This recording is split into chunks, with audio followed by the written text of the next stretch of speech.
कलाम। सिद्धि की एक आदत थी। उसे इंग्लिश के शब्दों को अपनी हर बात के बीच में बोलने का बड़ा शौक था, खास तौर से स्टॉप। स्टॉप मम्मी जी, ये क्या कर रही हैं? बिल्कुल स्टॉप हो जाइए। कितनी बार कहा है कि किचन में कुछ भी सामान इधर उधर करने से पहले पूछ लीजिए। अरे क्या स्टॉप स्टॉप करती रहती है। तेरा बस चले तो पूरी दुनिया स्टॉप करा दे। और हाँ, सामान इधर उधर नहीं, मैं बस ये देख रही थी कि चीनी कहाँ है। चाय पीने की तलब थी। स्टॉप मम्मी जी, अब ये मत बोलिए कि आपको ये भी नहीं पता कि किचन में चीनी कहाँ होती है। सास को सिद्धि की बात बिना सर पैर की लगती है। वो उससे बहस नहीं करना चाहती, सो वहां से निकल जाती है। सिद्धि कमरे में। स्टॉप, मैं कहती हूँ बिल्कुल स्टॉप। मैंने कहा बिल्कुल स्टॉप। नहीं करता स्टॉप बिल्कुल। अरे यार, बिजली की वायर जोड़ रहा था, तुमने स्टॉप होने के लिए बोला और ये देखो क्या हुआ, करंट लग गया।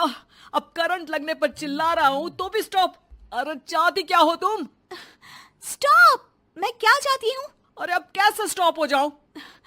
मेरा मतलब है स्टॉप स्टॉप। सिद्धि फिर चली जाती है सब्जी वाले के पास। भैया, वो बैंगन किलो और आलू 5 किलो। Stop stop. काफी देर होने के बाद भी सिद्धि को उसका सामान नहीं मिलता। क्या है भैया, कब से बोल रही हूँ आलू 5 किलो, बैंगन 2 किलो, फिर दे क्यों नहीं दे रहे हो? भैया स्टॉप। बहन जी, मैं तो 2 मिनट में तोल दूं, लेकिन आप ही तो बोल रही हैं स्टॉप। अब इतनी तो अंग्रेजी हम भी जानते हैं ना कि स्टॉप का मतलब होता है कि रुक जाओ, तो रुक गए भाई। अरे यार, क्या लोग हैं। स्टॉप। अरे तोलो तोलो चलो। किसी तरह सामान लेकर सिद्धि घर आती है, जहां वो देखती है कि ढेर सारे मेहमान बैठे होते हैं। सिद्धि आते ही जोर से चिल्लाती है, स्टॉप! आप यहाँ सब कैसे? अरे अब कैसे स्टॉप हो जावे बहू, जितना आना था आ गए हम। अब हाँ बैठिए ना। सासू माँ, आप बात करिए, मैं चाय बनाकर ला रही हूँ।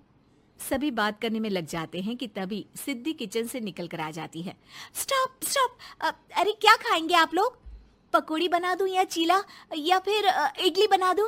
अरे जो मर्जी बना दो, बस ले आओ जल्दी से बहू, इन लोगों को निकलना है, कोई जरूरी बात करने आए हैं। अच्छा अच्छा स्टॉप।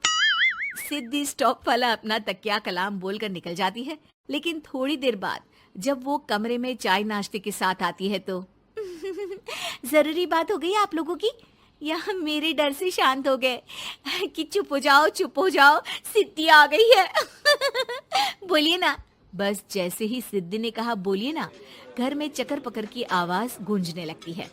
अरे तुम स्टॉप क्या, सभी शांत हो गए, अब बात शुरू करेंगे। हाँ भाई, बहू तुम वो स्टॉप बोल कर गई तो हम लोगों को लगा कि शायद तुम भी सुनना चाहती हो कि हम लोग क्या बात कर रहे हैं। फिर जो मेहमानों की बात शुरू होती है वो घंटों बीत जाते हैं, चलती ही रहती है।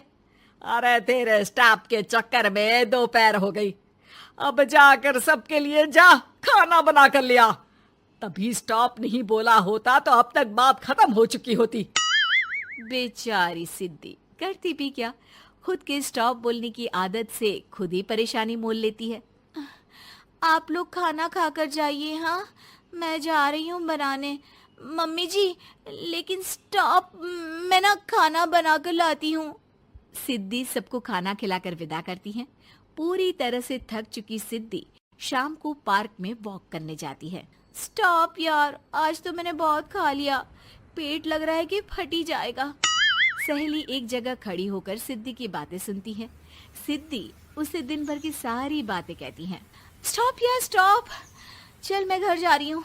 सोचा था थोड़ा वॉक कर लूंगी, पेट हल्का हो जाएगा। सारा दिन काम कर करके थक भी गई थी, लेकिन यार तेरे कारण बस खड़ी ही रह गई। वैसे तो पार्क करने क्या आई थी? और यार बड़ी अजीब लड़की है, मैंने कितनी बार बोला कि मैं वॉक पर आई थी, लेकिन तू स्टॉप स्टॉप बोलकर रोक लेती थी मुझे। यार प्लीज अब तू जा, मैं वॉक करके ही घर जाऊंगी। ओ यार, वो स्टॉप तो मेरा तकिया कलाम है। घर के सभी लोग सिद्धि के स्टॉप से परेशान थे। वे कभी उसके बोलने पर स्टॉप हो जाते तो मुसीबत आ जाती, कभी नहीं होते तो भी मुसीबत आ जाती।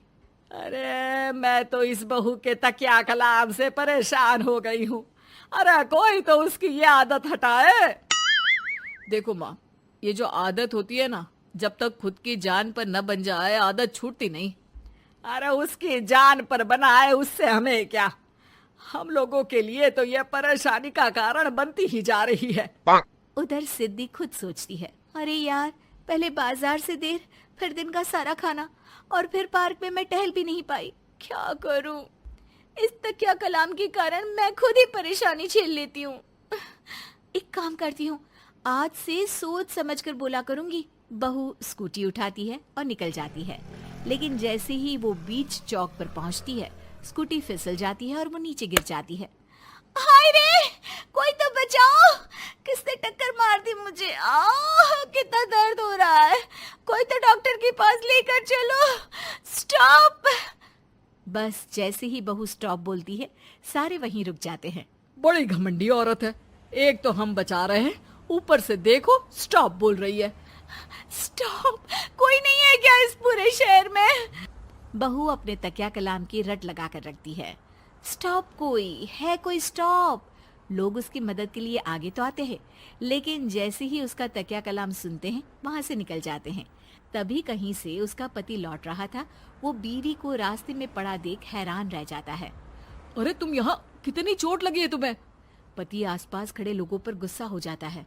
आप लोगों को दिखाई नहीं दे रहा कि मेरी बीवी को चोट लगी है? कोई भी नहीं है जो उसे उठाकर बिठा सके? अरे भाई साहब, कोई क्या मदद करे इस महिला की। और इतनी घमंडी है, जब भी इन्हें उठाने की कोशिश करो स्टॉप स्टॉप बोल देती है। स्टॉप, ये क्या बोल रहे हैं आप लोग? मैं पिछले आधे घंटे से दर्द सह रही हूँ। स्टॉप। पति समझ जाता है कि मामला क्या है। वो सर पर हाथ रख लेता है, लेकिन जल्दी ही बीवी को डॉक्टर के पास ले जाता है। ओह, इन्हें तो बहुत ज्यादा चोट लगी है। आप लोगों ने इन्हें लाने में कुछ ज्यादा ही देर कर दी है। रुकिए, मैं चेक करता हूँ। डॉक्टर जैसे ही बहू के पास पहुँचता है। हाँ तो मैम, कहाँ चोट लगी है आपको? यहाँ। स्टॉप। डॉक्टर देखते देखते अचानक रुक जाता है। अब भी स्टॉप? अरे नहीं नहीं डॉक्टर साहब, अब तो सपने में भी स्टॉप नहीं बोलूंगी।